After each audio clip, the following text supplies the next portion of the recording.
Assalamualaikum warahmatullahi wabarakatuh. Ketemu lagi dengan saya di mata kuliah Analisis 1 pada pertemuan yang kedua.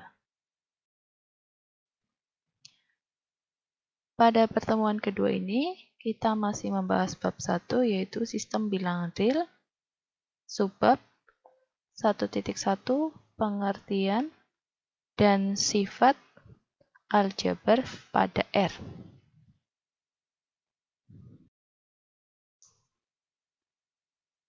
Pada pertemuan kali ini, kita akan membahas mengenai definisi relasi urutan pada R.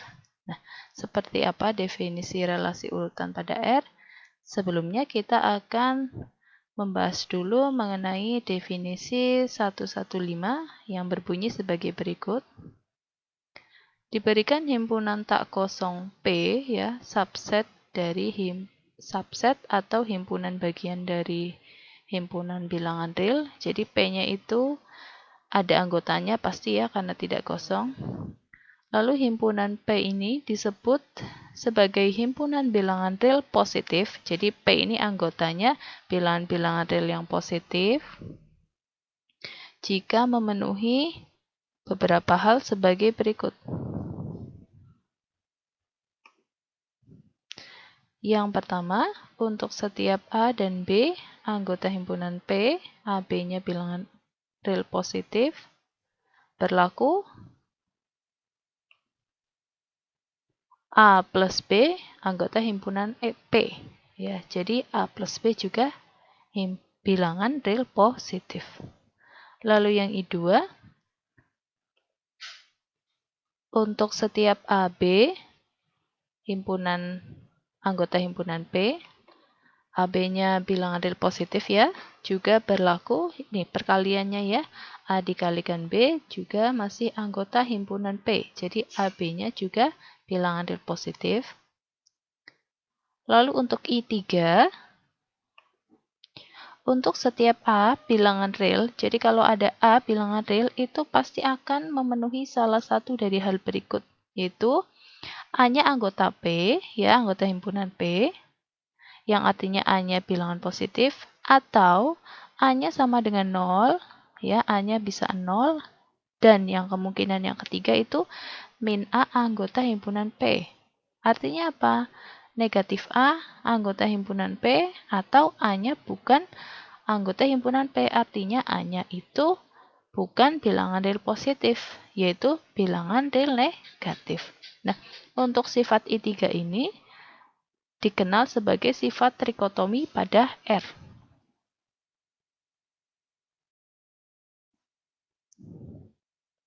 Selanjutnya, didefinisikan relasi kurang dari pada R. Nah, dilambangkan atau dituliskan lambangnya itu ya, yang sudah kalian kenal ya, pada jenjang SMP, SMA, dan sederajat.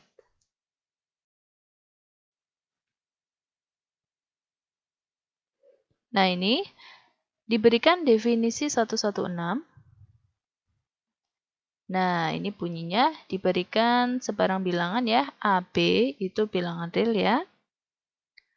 Lalu yang pertama, definisi yang pertama, A lebih besar dari B atau B kurang dari A jika A dikurangi B itu anggota himpunan P. Ya. Jadi itu definisi yang pertama ya. Jadi kalau A lebih besar dari B, pasti A dikurangi B itu bilangan positif ya. Jika AB bilangan positif. Gitu. Lalu definisi yang kedua, A lebih besar atau sama dengan B, atau B kurang dari atau sama dengan A, itu jika apa? Jika A dikurangi B, anggota himpunan P digabung himpunan yang beranggotakan 0. Nah, kenapa A min B juga bisa anggota dari himpunan yang anggotanya hanya 0? Karena di sini kan ada A bisa sama dengan B. Ketika A bisa sama dengan B, ya, A sama dengan B kan, A min B, A dikurangi B itu sama dengan apa? 0. Nah, makanya ketika A yang terpenuhi itu lebih besar dari B, berarti yang terjadi apa? A dikurangi B itu anggotanya himpunan P. Makanya kalau A-nya lebih besar sama dengan B atau B-nya kurang dari atau sama dengan A itu jika A dikurangi B itu anggota himpunan P gabung himpunan yang beranggotakan hanya bilangan 0. Ini contoh ya. Misal ini ada 2 lebih besar dari 1, itu kan jelas ya. Nah, kalian lihat selisihnya. 2 dikurangi 1, itu kan sama dengan 1. Jelas ya, 1 itu lebih dari 0. Ya. Sehingga apa? 1 kan positif ya. 2 dikurangi 1 hasilnya bilangan positif. Sehingga bisa kita tulis sebagai 2 dikurangi 1 anggota himpunan P. Lalu yang kedua, misal ada bilangan ini. 3 dikurang dari atau sama dengan 4. Diperoleh 4 dikurangi 3 sama dengan 1.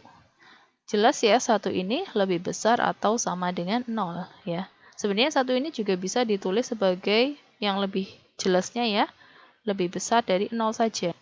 Namun 1 ini juga bisa kita tulis lebih besar dari atau sama dengan 0. Sehingga dapat pula kita tulis 4 dikurangi 3 anggota dari himpunan P digabung himpunan yang hanya beranggotakan 0 saja. Ini selanjutnya ada beberapa sifat yang berdasarkan definisi 115 dan 116 yang dinyatakan dalam teorema 117 yang berbunyi sebagai berikut. Diberikan bilangan A, B, dan C itu bilangan real ya. Jika A lebih besar dari B dan B sendiri lebih besar dari C, maka A lebih besar dari C ya. Lalu yang B, poin B, jika A lebih besar dari B, maka ketika kedua ruas kita tambahkan dengan C ya, akan berakibat A plus C lebih besar dari B plus C. Lalu yang ketiga, yang poin C, jika A lebih besar dari B dan C lebih besar dari 0, C-nya positif ya, maka kedua ruas A lebih besar dari B, kita kalikan dengan C itu, maka akan menghasilkan AC, A dikali C lebih besar dari B dikali C. Ya, jadi tandanya kalau di jenjang SMP, SMA yang sebelumnya itu, tandanya tetap biasanya mengatakannya seperti itu. Lalu yang D, jika A lebih besar dari B dan sekarang C-nya kurang dari 0, C-nya negatif, maka yang terjadi adalah A dikali C akan kurang dari B dikali C. Ya. Tandanya berubah, biasanya dulu kalian mengenalnya seperti itu.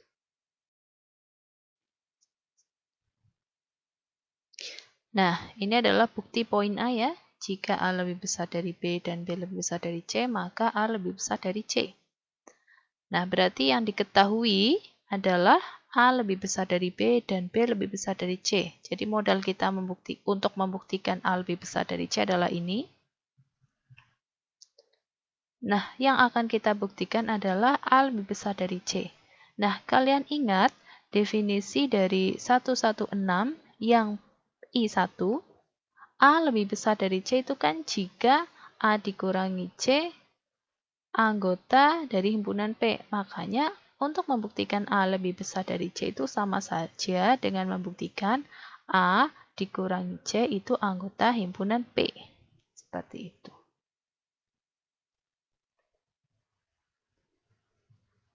Karena A lebih besar dari B dan B lebih besar dari C, maka menurut definisi 116 yang I1 itu apa? Diperoleh untuk A lebih besar dari B itu akan menghasilkan A dikurangi B anggota himpunan P, dan B lebih besar dari C itu menurut definisi 116 mengakibatkan B dikurangi C itu anggota himpunan P. Ya. Lalu diperhatikan tujuan kita kan apa?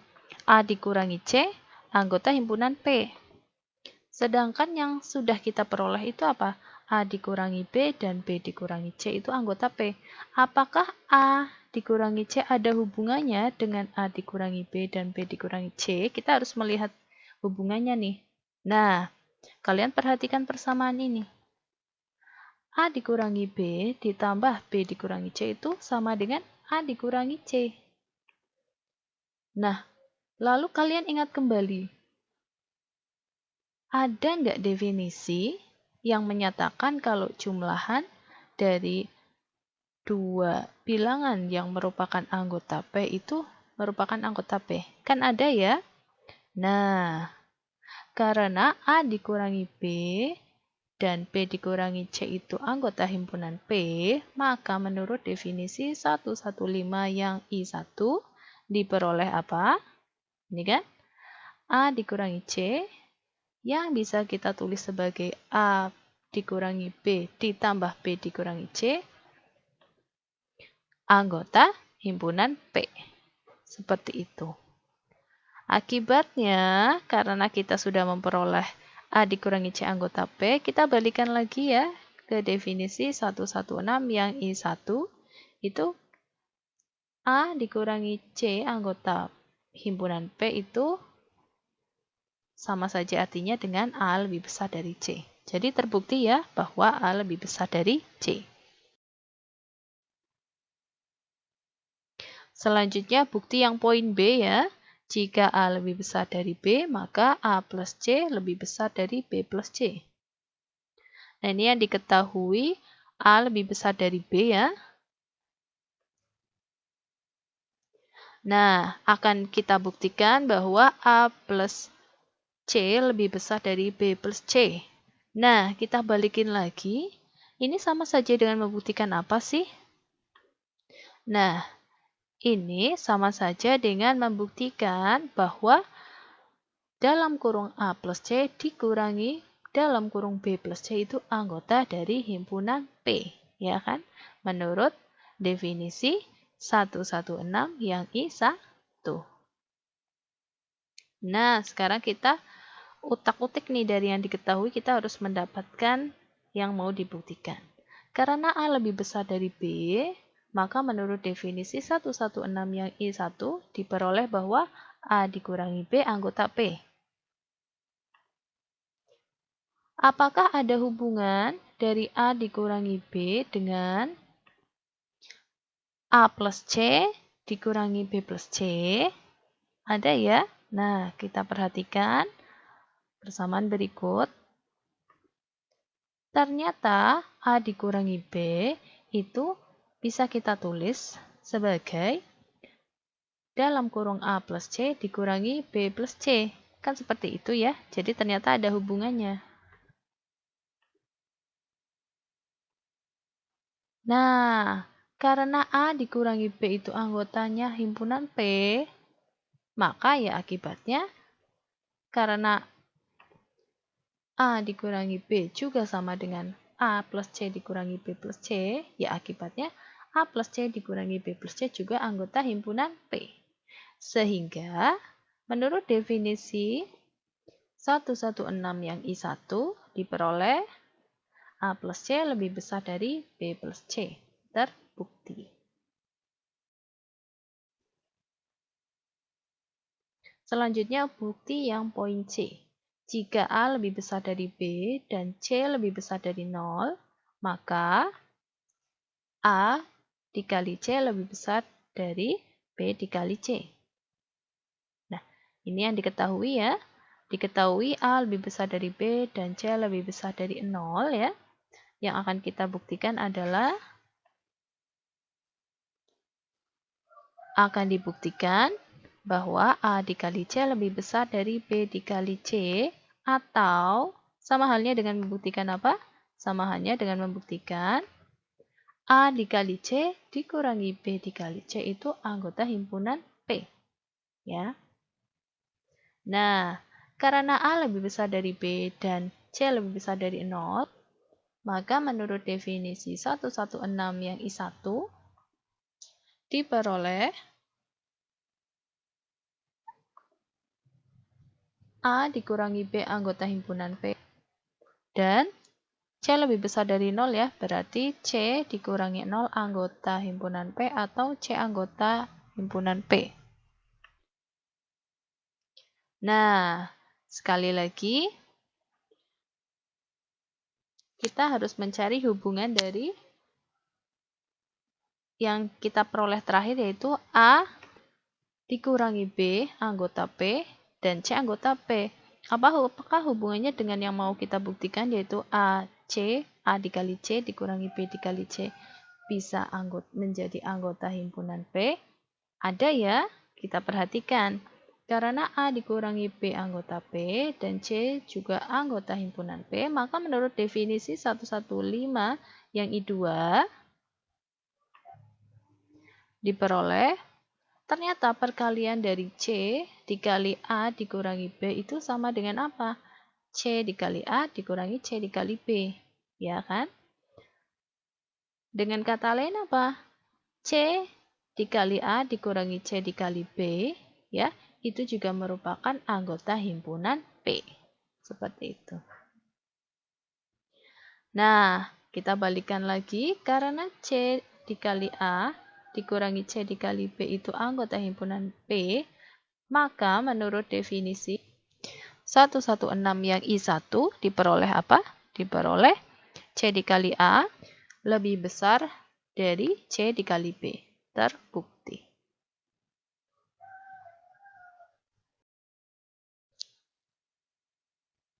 Selanjutnya ini ada latihan 1. Buktikan bahwa jika A lebih besar dari B dan C kurang dari 0, maka A dikali C kurang dari B dikali C. Ini adalah teorema 117 yang D ya. Nah, untuk membuktikan teorema ini, kita bisa membuktikan secara analog dengan pembuktian teorema 117 yang C ya. Nah, ini petunjuknya. Di sini kan kita punya C-nya kurang dari 0 ya. Pakai definisi 116 yang I1, kita akan dapat negatif C itu lebih besar dari 0 ya. Negatif C itu anggota dari P. Nah, berarti kita sudah dapat A lebih besar dari B dan negatif C lebih besar dari 0. Berarti kita bisa gunakan teorema 117 yang C ya. Begitu. Silahkan dikumpulkan untuk latihan 1. Selanjutnya ada sifat lain yang dinyatakan dalam teorema 118 yang berbunyi sebagai berikut. Poin A berbunyi, jika A anggota himpunan bilangan real dan A tidak sama dengan 0, maka A kuadrat lebih besar dari 0. Jadi kalau A bilangan real, A-nya tidak sama dengan 0, A kuadrat pasti positif. Lalu poin B, bilangan 1 pasti lebih besar dari 0. Jadi kita bisa membuktikan bahwa 1 itu pasti positif. Lalu C, jika N, nah itu ada lambang N besar ya. Lambang N besar itu adalah lambang dari himpunan semua bilangan asli ya. Jadi teoremanya berbunyi jika N anggota himpunan bilangan asli, maka N lebih besar dari 0. Jadi maksudnya bunyi teorema ini adalah setiap bilangan asli pasti dia positif. Kita bisa membuktikan itu juga. Bukti ya, ini. Untuk yang poin A, itu diketahui A anggota himpunan bilangan real ya, dan A-nya tidak sama dengan 0. Yang akan kita buktikan itu apa? A kuadrat lebih dari 0. Berarti sama halnya dengan membuktikan apa? A kuadrat dikurangi 0 adalah anggota himpunan P. Ini menurut apa? Definisi 116 yang I1 ya. Nah, menurut yang diketahui ini ya, karena A-nya anggota himpunan bilangan real ya, dan A-nya tidak sama dengan 0, kita ingat kembali definisi 115 yang I3 ya, itu ada sifat trikotomi pada R. Sifat trikotomi itu mengatakan bahwa kalau ada setiap bilangan real ya, jadi kalau A bilangan real itu pasti ada kemungkinan tuh yang dipenuhi bilangan A tersebut. A-nya positif ya, atau A-nya anggota himpunan P, A-nya sama dengan 0 ya, atau A-nya bukan anggota P. Ya. A bukan anggota P juga bisa ditulis sebagai apa? Negatif A anggota himpunan P ya. Jadi A-nya itu negatif, mau bilang seperti itu. Nah, di sini A-nya anggota himpunan bilangan real dan A-nya tidak sama dengan 0. Jadi A-nya pasti tidak sama dengan 0. Berarti menurut sifat trikotomi pada R ya, hanya tinggal dua kemungkinan, yaitu A-nya anggota himpunan P atau negatif A anggota himpunan P. Ya, jadi tinggal dua kemungkinan itu. Lalu kita selanjutnya cek apakah dua kemungkinan itu A kuadrat lebih besar dari 0, kita cek. Untuk kemungkinan yang pertama, ya, jika A anggota himpunan P, A-nya bilangan positif ya. Nah, maka menurut definisi 115 yang I2, ingat 115 yang I2 itu mengatakan untuk setiap AB anggota himpunan P, jadi AB yang positif, maka perkaliannya yaitu AB itu juga anggota himpunan P. Jadi perkaliannya juga pasti perkaliannya itu merupakan bilangan real positif juga. Nah, di sini A-nya anggota himpunan P. Kalian lihat A kuadrat itu bisa ditulis sebagai A dikali A. Karena A anggota himpunan P, maka A dikali A juga merupakan anggota himpunan P, ya kan? Nah, akibatnya A kuadrat juga merupakan anggota himpunan P. Seperti itu. Lalu dari kemungkinan yang kedua, jika negatif A anggota himpunan P. Maka menurut definisi 115 yang I2, kita perhatikan bahwa A kuadrat ternyata juga bisa ditulis sebagai negatif A dikali negatif A.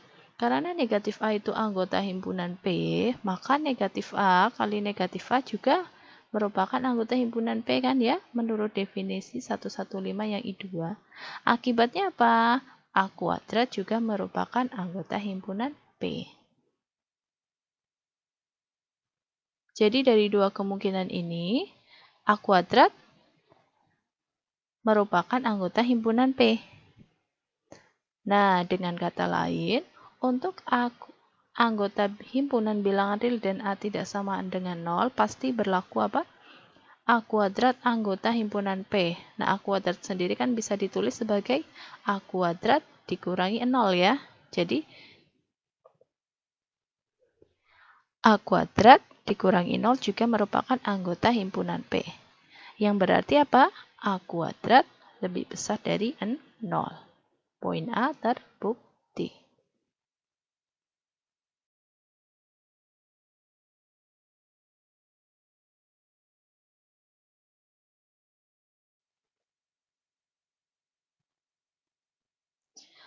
Selanjutnya, pembuktian poin B ya. Nah, ini untuk pembuktian poin B itu menggunakan pembuktian yang poin A ya. Nah, kita ingat, 1 itu kan bisa ditulis sebagai 1 kuadrat ya. Dan 1 itu tidak sama dengan 0 ya. 1 sendiri kan juga jelas merupakan bilangan real ya. Nah, maka menurut teorema 118A ya, bisa kita peroleh apa? 1 kuadrat ya lebih besar dari 0. Nah, 1 kuadrat sendiri adalah 1. Jadi, bisa dikatakan juga bahwa 1 lebih besar dari 0. Terbukti. Jadi, untuk yang poin B itu cukup singkat ya, dengan menggunakan teorema 118 yang poin A. Selanjutnya, untuk pembuktian poin C, itu kita menggunakan induksi matematika ya. Untuk induksi matematika, ini sudah diajarkan ya di mata kuliah pengantar logika dan himpunan ya. Kita ingat langkah-langkah pembuktian dengan induksi matematika, ya. Langkah yang pertama, kita membuktikan pernyataan benar untuk N sama dengan 1, ya. Nah, kita lihat untuk N sama dengan 1, maka menurut teorema 118 yang B yang baru saja kita buktikan, jelas bahwa 1 lebih besar dari 0, ya. Jadi untuk N sama dengan 1, pernyataan benar ya, terbukti. Lalu langkah kedua, kita asumsikan benar bahwa untuk N sama dengan K anggota himpunan bilangan asli, berlaku K lebih besar dari 0.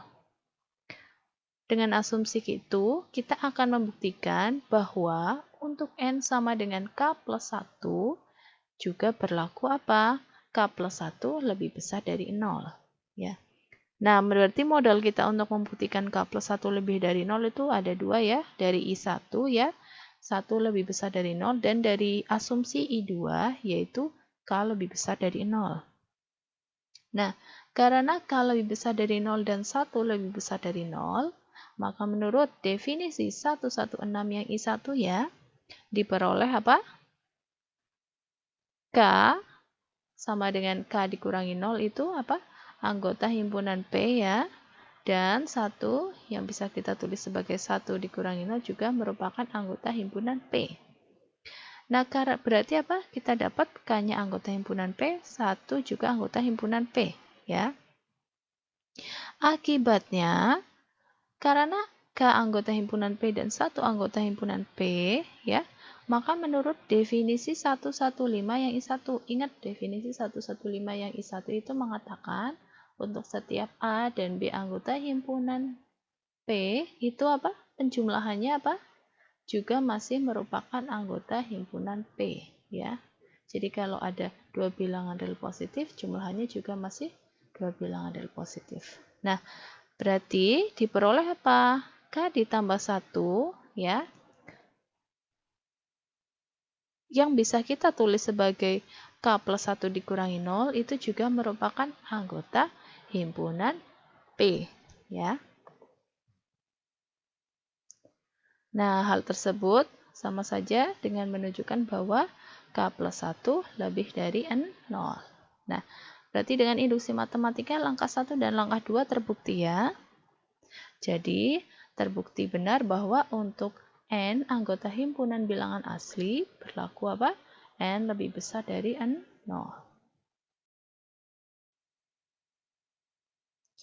Nah, selanjutnya ada sifat lain ya, yang dinyatakan dalam teorema 119. Nah, teorema ini akan sering nanti ya kita gunakan dalam pertemuan-pertemuan selanjutnya ya. Jadi kita harus kalian ya perhatikan betul bunyi teoremanya seperti apa ya. Nah, ini bunyinya adalah jika A anggota himpunan bilangan real ya, dan untuk setiap epsilon positif ya, epsilonnya lebih dari 0, berlaku ya atau dengan sifat A-nya lebih besar dari atau sama dengan 0 dan A-nya kurang dari epsilon. Jadi A-nya itu kurang dari semua bilangan positif ya. A-nya kurang dari semua bilangan positif yang ada dan A-nya itu tidak negatif, maka mengakibatkan ya A-nya pasti sama dengan 0 ya. Ini buktinya. Ini ya yang diketahui A-nya anggota himpunan bilangan real dan untuk setiap bilangan epsilon positif ya. Jadi epsilon itu melambangkan sebarang bilangan real positif ya. Dengan sifat A-nya lebih besar dari atau sama dengan 0 dan kurang dari epsilon. Yang akan kita buktikan adalah A sama dengan 0. Nah, kalian perhatikan, A-nya itu kan lebih besar atau sama dengan 0. Nah, berarti ada dua kemungkinan A kan, A-nya lebih besar dari 0 atau A-nya sama dengan 0. Nah, yang mau kita buktikan adalah A-nya sama dengan 0. Ya, berarti kan A-nya pasti tidak mungkin lebih besar dari 0, ya. Nah, karena dalam membuktikan A sama dengan 0 secara langsung itu agak sedikit lebih sulit ya, kita akan menggunakan cara pengandaian ya, atau kalau yang dalam mata kuliah pengantar logika dan himpunan itu dinamakan pembuktian reductio ad absurdum ya. Nah, kita andaikan yang tidak terpenuhi ya. Kan yang mau kita buktikan A sama dengan 0 ya. Nah, padahal kan kemungkinan A-nya ada 2 ya, A sama dengan 0 atau A-nya lebih dari 0. Yang pasti tidak dipenuhi itu kan A lebih besar dari 0. Yang kita andaikan itu yang tidak dipenuhi ya, yaitu A lebih besar dari 0 ya. Nah, selanjutnya kita ambil ya suatu bilangan positif ya, epsilon 0 dilambangkannya ya, sama dengan setengah A. Nah, epsilon 0 setengah A, maka jelas bahwa epsilon 0 ini akan lebih dari 0 ya, karena A-nya positif ya. A-nya lebih dari 0, pasti setengah A juga lebih dari 0, ya. Lalu epsilon 0 juga pasti kurang dari A, karena epsilon 0 kan setengah A jelas kurang dari A.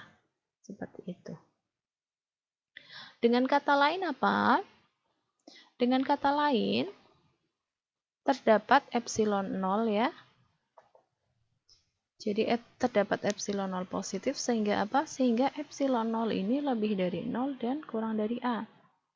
Nah, kalian perhatikan di bagian yang diketahui. Di bagian yang diketahui mengatakan bahwa untuk setiap bilangan epsilon positif itu berlaku A-nya lebih besar dari 0 dan A-nya kurang dari epsilon. Nah, tapi ketika kita mengambil pengandaian A-nya lebih dari 0 ya, yang kita peroleh adalah terdapat epsilon 0 lebih dari 0 sehingga epsilon 0 itu kurang dari A. Kalian lihat di bagian diketahui kan untuk setiap. Sedangkan di bagian hasil dari pengandaian itu terdapat. Setiap terdapat itu kan apa? Terdapat itu adalah ingkaran atau negasi dari untuk setiap ya. Selain itu, di bagian yang diketahui itu kan kita punya A-nya kurang dari epsilon. Sedangkan hasil dari pengandaian kita mendapatkan epsilon 0-nya yang kurang dari A. Berarti kan pernyataan di bagian yang diketahui ya, dengan pernyataan yang di bagian hasil dari pengandaian ya, itu saling bertentangan, saling kontradiksi ya. Hal tersebut menunjukkan adanya kontradiksi ya dengan yang diketahui ya. Yang berarti pengandaian tersebut salah ya. Jadi pengandaian A sama dengan 0 itu salah. Sehingga karena pengandaian salah, yang benar adalah A sama dengan 0. Seperti itu ya. Jadi benar bahwa untuk setiap bilangan epsilon positif ya, epsilon lebih besar dari 0, berlaku A lebih besar dari atau sama dengan 0 dan A kurang dari epsilon itu pasti berakibat A-nya sama dengan 0. Teorema 119 terbukti.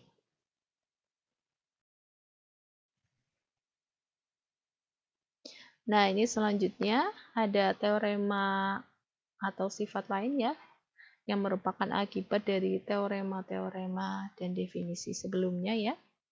Nah, teorema ini berbunyi jika A, B, ya, A dikali B itu lebih dari 0, A dikali B itu positif, ya, maka ada dua kemungkinan ya. Kemungkinan yang pertama ini ada di poin A, A-nya lebih dari 0, dan B-nya juga lebih dari 0. Jadi, dua-duanya positif. Atau kemungkinan yang kedua, A-nya kurang dari 0, dan B-nya kurang dari 0. Atau dua-duanya negatif. Nah, ini buktinya ya. Ini diketahui apa? A dikali B lebih dari 0 ya. Nah, sebelum membuktikan bahwa pasti akan terpenuhi poin A dan poin B ya, kita buktikan dulu bahwa A sama B ini tidak sama dengan 0 ya. Kita akan buktikan apa? A tidak sama dengan 0 dan B tidak sama dengan 0. Nah, karena membuktikan secara langsung itu lumayan sulit ya, kita akan menggunakan pengandaian lagi. Nah, ingat untuk pengandaian itu adalah kita andaikan yang salah ya. Nah, kan kita mau membuktikan A tidak sama dengan 0 dan ya. Ingat kata penghubungnya dan. Dan B tidak sama dengan 0. Berarti pengandaiannya apa? A sama dengan 0 atau ya. Karena kan ingkaran dari dan itu atau ya. Lalu ingkaran dari tidak sama dengan 0 itu sama dengan 0. Jadi kita andaikan A sama dengan 0 atau B sama dengan 0. Ketika kita mengambil itu, berarti pasti perkaliannya apa? A dikali B itu pasti sama dengan 0 kan ya? Kalau salah satunya sama dengan 0. Nah, hal tersebut jelas menunjukkan adanya kontradiksi ya. Dengan yang diketahui yaitu A dikali B lebih besar dari 0. Jadi pasti benar bahwa A tidak sama dengan 0 dan B tidak sama dengan 0.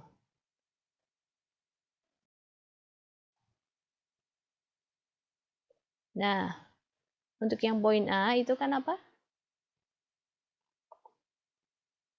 A dan B itu lebih dari 0 ya, jadi A-nya positif, B-nya positif. Nah, berarti untuk yang poin A, jika A-nya lebih dari 0, maka tinggal membuktikan bahwa B-nya lebih dari 0 ya. Nah, jelas ya, karena A anggota himpunan bilangan real ya. Kita ingat lagi ya, di pertemuan pertama, itu definisi yang awal ya. Menurut aksioma M4 ya, kita ingat, ini kan A-nya lebih dari 0, A-nya positif, pasti kan tidak sama dengan 0 ya. Maka menurut aksioma M4 pasti terdapat apa? Elemen inverse ya dari A, yaitu 1/A anggota himpunan bilangan real, sehingga apa? Sehingga 1/A dikali A sama dengan 1 ya. Nah, selanjutnya kita akan buktikan terlebih dahulu ya bahwa 1/A ini lebih dari 0. Jadi 1/A ini pasti positif dulu. Kita mau buktikan dulu ya. Nah, sekali lagi kita pakai pengandaian ya. Kita andaikan 1/A-nya kurang dari 0 ya. Nah, diperhatikan bahwa A-nya kan lebih dari 0 ya, A-nya positif, dan dari pengandaian 1/A-nya itu kurang dari 0 ya. 1/A-nya diandaikan negatif. Maka menurut teorema 117 yang poin D ya, ingat yang poin D yang apa? Perkalian kalau ada A kurang yang bunyi dari teorema 117 yang D ya, kalau ada A kurang dari B, lalu ada bilangan negatif C, jadi C-nya kurang dari 0, kalau C-nya dikalikan kedua ruas, tandanya berubah ya.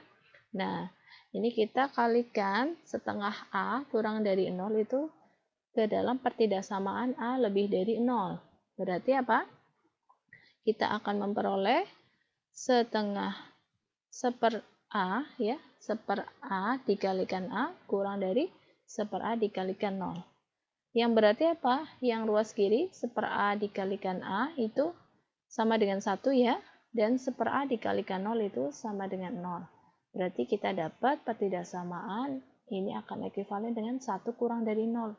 Loh, 1 kurang dari 0, padahal kita punya apa? 1 lebih dari 0.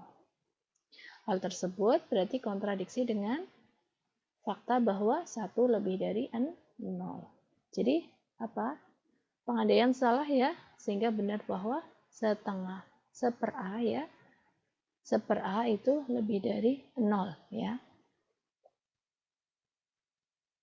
Nah, selanjutnya karena 1/A lebih dari 0 ya, dan A dikali B lebih dari 0, menurut teorema 117 yang C ya, yang poin C itu diperoleh apa? Nah, tandanya tetap ya kalau 117 yang poin C, kita kalikan 1/A yang lebih dari 0 itu yang positif ke pertidaksamaan AB lebih dari 0 ya. Berarti kita punya pertidaksamaan hasilnya adalah sebagai berikut. Tandanya tetap ya, 1/A dikali AB lebih besar dari 1/A dikali 0. Ya. Nah, pertidaksamaan tersebut ekuivalen dengan, nah, untuk yang ruas kiri ya, kita gunakan sifat asosiatif ya. Kita kerjakan dulu yang 1/A dikali A, lalu baru dikalikan B. Ya, lalu untuk yang ruas kanan, 1/A dikalikan 0 itu berapa? 0 ya. Jadi kita dapat pertidaksamaan dalam kurung 1/A dikali A dikalikan B itu lebih besar dari 0. Nah, 1/A dikalikan A itu kan 1 ya, berarti yang ruas kiri kita dapat 1 kali B. Untuk yang ruas kanan tetap ya 0, berarti kita dapat pertidaksamaan 1 kali B lebih dari 0. 1 kali B berapa? B ya. Sehingga kita mendapatkan ekuivalensi dari pertidaksamaan tersebut adalah B-nya lebih besar dari 0. Berarti terbukti ya untuk yang poin A.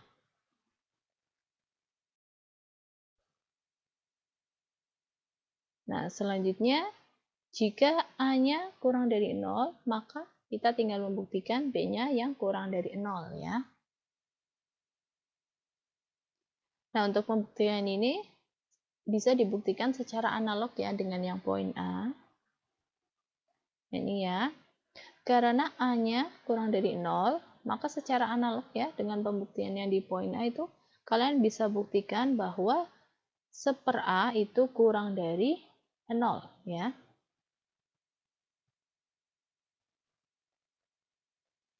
Nah, jadi setelah kalian membuktikan sendiri ya bahwa 1/A itu kurang dari 0. Nah, berarti kita sudah punya bahwa A dikali B lebih dari 0 ya, dan 1/A kurang dari 0. Maka menurut teorema 117 yang poin D ya, itu kalau kalian mengalihkan 1/A yang kurang dari 0 itu, 1/A yang negatif itu ke pertidaksamaan AB, A dikali B lebih dari 0, tandanya akan berubah ya. Kita akan memperoleh 1/A dikali AB kurang dari 1/A dikali 0. Ya. Seperti biasa yang ruas kiri ya, kita gunakan sifat asosiatif ya, kita kerjakan dulu yang 1/A dikali A, baru dikalikan B. Nah, untuk yang ruas kiri, 1/A dikalikan 0, hasilnya 0 ya, sehingga kita dapat pertidaksamaan dalam kurung 1/A dikalikan A, baru dikalikan B, kurang dari 0. Nah, untuk yang ruas kiri, 1/A dikalikan A, 1 ya. Berarti yang ruas kiri kita dapat 1 dikali B, dan yang ruas kanan masih tetap 0. Berarti kita dapat pertidaksamaan 1 dikali B kurang dari 0. 1 dikali B berapa? B ya. Berarti kita dapat bahwa B-nya yang kurang dari 0. Berarti untuk yang poin B terbukti ya.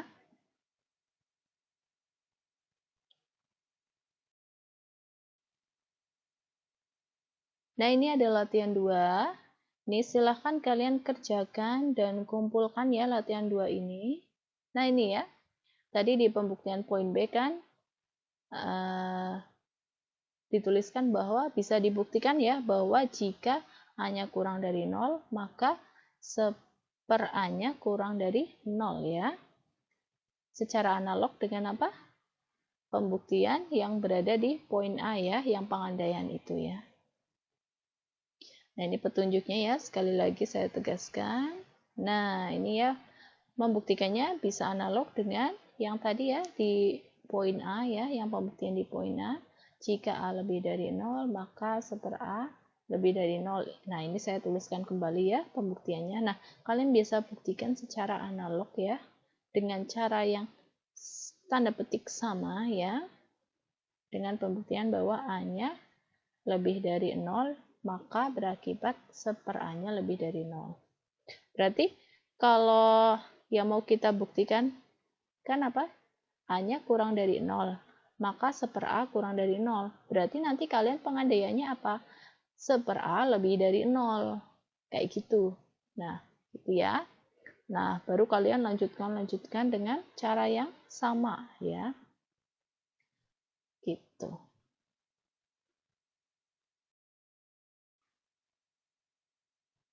Nah, ini ada sifat lain lagi yang bisa diturunkan dari teorema-teorema sebelumnya ya.